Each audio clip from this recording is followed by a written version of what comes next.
Welcome back to the Trade Hacker Mindset podcast. In this episode, I want to talk about letting the pitch come to you. Trading the markets can be difficult to master and seemingly just out of reach. Professional traders have a secret. Trading requires total mental and emotional control. It requires the Trade Hacker Mindset. All right, so let's jump into this topic about letting the pitch come to you. What am I talking about here, and how does it relate to trading? So let me first start off by saying, my oldest son plays baseball. I used to coach his baseball team for years until he got to high school. He's now a sophomore in high school, and super proud of him because he worked really hard, made varsity as a sophomore, and has started about. He's probably played 70% of the pitches for varsity, and it's a solid program. It's a 5A school. We won the state championship last year, and so anyway, super proud of him for making varsity, and then beating out a couple of juniors to take over the center field role. He plays center field, and he's always been an elite center fielder and a pretty good pitcher, but where he's really struggled is at the plate hitting. So, and he'll have periods where he's really, really good. Like the beginning of this year, he was batting over 400 for a good portion of the season, and then he started going into a little bit of a slump. And he's a big, how do I want to say this? He really rides his confidence. He builds on his own confidence. But when his confidence gets down, it can really spiral and go down. Does that sound familiar to anybody as a trader? So, but his biggest struggle at the plate is, well, there's a couple things. I mean, he overthinks everything. He's just like up at the plate and he's trying to focus on his mechanics and his weight and his, he's trying to focus on 5 different things when he's at the plate. So that's one issue, which, there's a whole nother parallel to trading with that too. But what I really wanted to, as I said on the intro here, kind of what I wanted to focus on is letting the pitch come to you. His biggest issue with hitting is that he's too anxious. So when he gets up to bat, he's got a stance, and he's got a great swing, he's got mechanics, he's a lefty, and the problem is the pitcher will start to go into his windup, and I will see him start to already make his stride, getting ready for the pitch to come in. Now, the problem is he's starting his stride way too early. He's too anxious, so by the time the ball is coming in over the plate, he's already got his weight shifted forward, and so he can't adjust to any type of off speed or curveball because all of his weight's forward. He's starting his swing, he's starting his stride, he's starting everything too early because he's too anxious.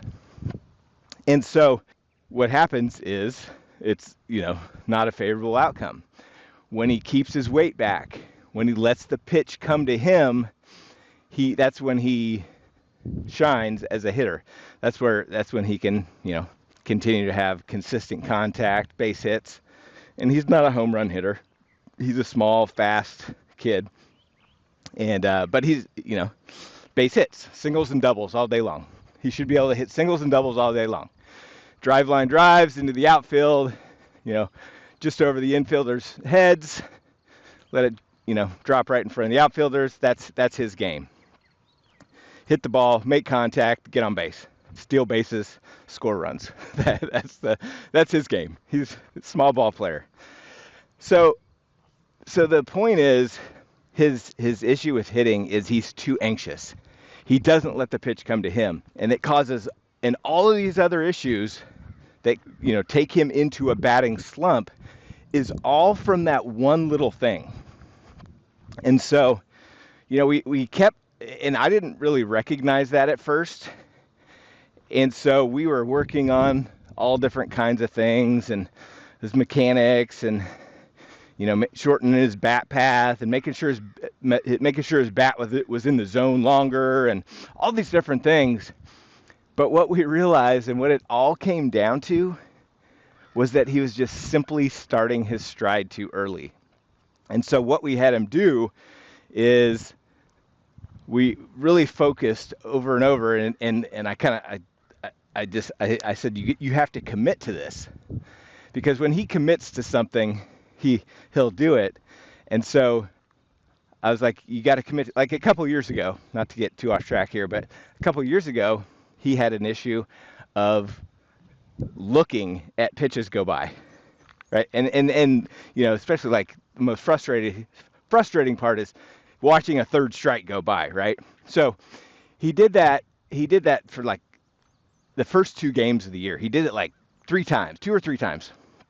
And I was like, listen, you have to at least swing the bat, right? If you don't swing the bat, you can't get a hit. And so you can't let the umpire make that decision for you. And so I made him commit that he was not going to watch a third strike go by. He could foul it off, he could hit a dribbler if it wasn't a great pitch, but if it was anywhere close to the zone, he had to swing. He could not strike out looking. He could strike out swinging, but he could not strike out looking. And so he made that commitment and just said, no matter what, I'm not going to strike out looking. And he didn't strike out looking the rest of the year, right? So my point is, if he commits to something, he'll do it. And so I had to kind of take the same approach with him and say, you have to make a commitment, because you're starting your swing too early, you're starting your stride too early. You have to make a commitment that you're not going to start your stride until after you see the pitcher release the ball. Okay? So the pitcher's in his windup, kicks his leg up, the pitcher strides forward, reaches back, and he's done nothing at the plate yet. Then, and only then, once the ball has come out of his hand and he sees the ball come out of his hand, then he can start his stride and start his process and mechanics of either taking the pitch or swinging. And that one thing of waiting for the pitcher to release the ball before he does anything makes it makes everything else fall into place. Okay? It keeps his weight back when he's swinging, so his weight's not all out front. It allows him to see what the pitch is going to be before it gets to the plate, right? If he's starting to swing, if he's starting to stride, and the pitcher hasn't even released the ball, he has no idea what's coming. Is it a fastball? Is it a curveball? Is it an off speed? Is it a slider? What kind of pitch? You have no idea. And you've already started your motion in swinging, and you don't know what pitch is coming. But if you sit there and you're patient and you wait for the pitcher to release the ball, you can see how the ball comes out of the pitcher's hands, right? You can see how the ball rotates out of the pitcher's hands because you're just sitting there watching. You're not doing anything yet. And so then he can adjust, see the spin on the ball, determine whether it's a curveball, a slider, a fastball, and then he can start his stride and then progress through his mechanics of his swing, and he's going to have a much better chance of making square contact to the baseball if it's a strike, if he swings, right? Okay, so how does that relate to trading? I think I see it in my community over and over and over, where I see people who are extremely knowledgeable about the markets, are extremely knowledgeable about their trading platform.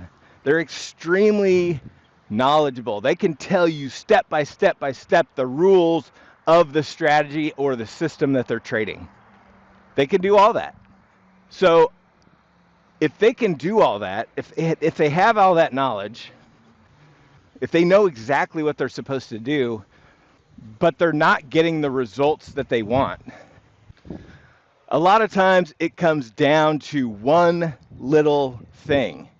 And a lot of times that one little thing is just a little bit more patience. Letting the setup come to you, right? Letting the setup come to you as opposed to predicting and jumping in a trade because you think something's going to happen, as opposed to waiting for the actual setup to develop and give you that confirmation before you push that button, before you start that swing. By the way, I'm sorry if you guys hear some background noise. I'm actually out for a walk. It's about 5:30 in the morning, and a nice crisp 60-degree day. And I've been getting out and walking, so I figured this was just on the top of my mind because I've been working through it not only with my son for baseball, but also with a couple of traders in my community who have had some recent struggles. And it's so crazy, the parallels that you'll see between sports like baseball or golf and trading. Sometimes it's just one little tweak. You don't need to change strategies. You don't need to change trading platforms. You don't need to change all this stuff.